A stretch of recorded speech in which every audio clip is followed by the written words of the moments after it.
Hi friends, welcome back to Vighneta vlogs. ఈరోజు మన recipe వచ్చేసి ఫిష్ ఫ్రై.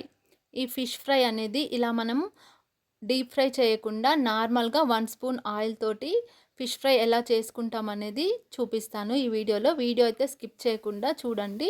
ఈ ఫిష్ ఫ్రైని మనము తక్కువ అంటే ఓన్లీ 1 స్పూన్ ఆయిల్తో ఫ్రై చేసుకోవడం వల్ల మనకి టేస్ట్ అయితే ఏమాత్రం తగ్గదు. చాలా టేస్టీగా ఉంటుంది. చాలా తక్కువ టైంలో కూడా అయిపోతుంది. దీనికోసం ఒక హాఫ్ కేజీ ఫిష్ తీసుకొని నిమ్మరసం సాల్ట్తో మంచిగా వాష్ చేసి పక్కన పెట్టుకోవాలి. ఇప్పుడు స్టవ్ వెలిగించి ఒక గిన్నె పెట్టుకొని దాంట్లోకి అడుగులో కొన్ని వాటర్ యాడ్ చేసుకోవాలి. దాంట్లో కొద్దిగా సాల్ట్ కూడా యాడ్ చేసుకోవాలి వాటర్లోకి. ఇప్పుడు ఒక చిల్లుల గిన్నెని పైన పెట్టేసుకోవాలి. దీంట్లోకి మన ఫిష్ పీసెస్ అనేవి యాడ్ చేసుకోవాలి.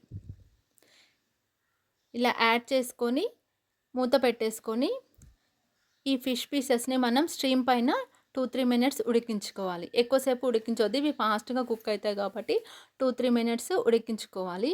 ఇవి ఉడికినా లేదా అనేది మనం ఒక టూత్ పిక్తో ఇట్లా గుచ్చి చూస్తే కనుక అవి సాఫ్ట్గా అది లోపలికి వెళ్ళినప్పుడు మనకి ఇవి అయితే స్ట్రీమ్ అయిపోయినట్టు. అప్పుడు స్టవ్ ఆఫ్ చేసుకోవాలి. ఇలా మనం ఫిష్ ఫ్రై అనేది స్ట్రీమ్ పైన చేయడం వల్ల మనకి ఫిష్లో ఉన్నటువంటి పోషకాలు అనేవి లాస్ అవ్వకుండా చాలా హెల్తీగా టేస్టీగా ఫిష్ ఫ్రై అయితే చేసేసుకోవచ్చు. సో ఇప్పుడు మనవి స్ట్రీమ్కి అయితే ఉడికినాయి కాబట్టి స్టవ్ ఆఫ్ చేసుకొని పక్కన పెట్టుకోవాలి.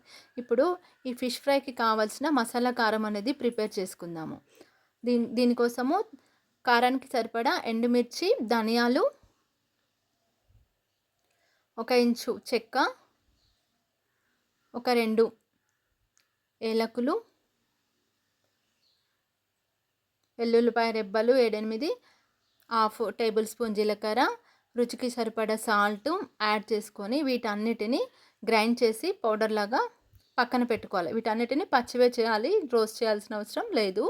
ఇప్పుడు మనం స్టవ్ వెలిగించుకొని ఫ్రై కోసం మనం ప్యాన్ పెట్టుకోవాలి. ఈ ప్యాన్లో 1 స్పూన్ ఆయిల్ యాడ్ చేసుకోవాలి. ఈ ఆయిల్ని మనం ప్యాన్ మొత్తము స్ప్రెడ్ చేసుకోవాలి. ఇప్పుడు దీంట్లోకి కొద్దిగా జీలకర్ర, ఆవాలు యాడ్ చేసుకోవాలి.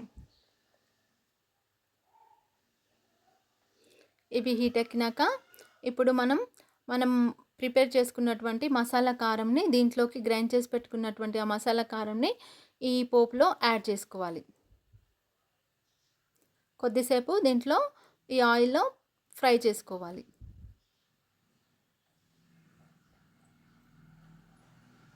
ఇది మంచిగా ఇలా ఫ్రై అయిపోయినాక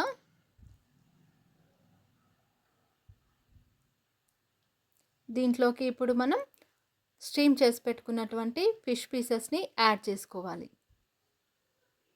యాడ్ చేసేసుకొని అన్నిటినీ యాడ్ చేసుకున్నాక ఈ కారం అంతా ఫిష్ ఫ్రైకి ఈ ఫిష్ పీసెస్కి పట్టేటట్టుగా 2 సైడ్స్ మనము తిప్పుకుంటూ నిదానంగా తిప్పుకుంటూ బాగా మంచిగా ఒక 5 మినిట్స్, ఎక్కువసేపు కూడా అవసరం లేదు, ఒక 5 మినిట్స్ 2 సైడ్స్ టర్న్ చేసుకుంటూ బాగా 5 మినిట్స్ అనేది మంచిగా ఫ్రై చేసుకోవాలి.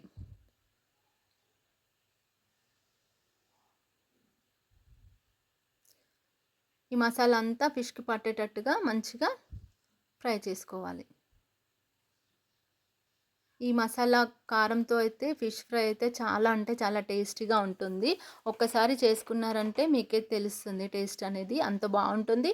ఈ ఫ్రై అనేది కూడా మనకి చాలా అంటే చాలా తక్కువ టైంలో అవుతుంది. మనం స్ట్రీమ్ పెట్టేసుకున్నాం కాబట్టి ఎక్కువసేపు ఫ్రై చేయాల్సిన అవసరం లేదు, ఎక్కువ ఆయిల్ కూడా యూజ్ చేయాల్సిన అవసరం లేదు. మనం నార్మల్గా ఫ్రై చేయాలంటే చాలా ఆయిల్ యూజ్ చేస్తూ ఎక్కువసేపు ఫ్రై చేయాల్సి వస్తుంది. కొన్నిసార్లు అవి లోపల సరిగ్గా కుక్ అవ్వవు. కానీ ఇలా మనం స్ట్రీమ్ చేసుకున్న తర్వాత ఫ్రై చేసుకుంటే తక్కువ ఆయిల్తోనే మంచిగా ఫ్రై అయిపోతాయి అన్నమాట. సో ఇప్పుడు ఫ్రై అయిపోయినాక దీన్ని స్టవ్ ఆఫ్ చేసుకొని సర్వింగ్ బౌల్లోకి తీసుకొని సర్వ్ చేసుకోవడమే. అంతే అండి, చాలా healthy and tasty fish. Thank you for watching. Please like, share, subscribe our channel.